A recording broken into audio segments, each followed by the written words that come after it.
وہ اللہ کے پاک نام سے جو بڑا مہربان اور نہایت رحم کرنے والا ہے۔ السلام علیکم۔ روایات میں ہے کہ ایک شخص حضرت امام حسین علیہ السلام کی خدمت میں حاضر ہوا اور عرض کرنے لگا، اے فرزند رسول، میں گنہگار ہوں، مجھ سے گناہ نہیں چھوٹتے، کچھ ایسا فرمائیں تاکہ مجھ سے گناہ نہ ہوں۔ آپ علیہ السلام نے فرمایا، پہلے 5 کام کر لو، پھر جو چاہے گناہ کرتے رہو، کوئی فرق نہیں پڑتا۔ سائل عرض کرنے لگا، مولا وہ کون سے کام ہیں؟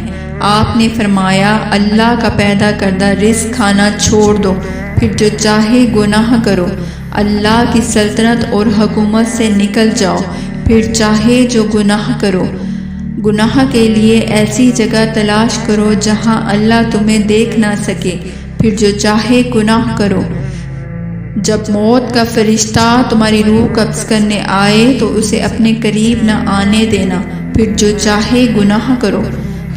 جب جہنم میں تمہیں ڈالا جائے تو وہاں اکڑ جانا اور جہنم میں نہ جانا، پھر چاہے جو گناہ کرو۔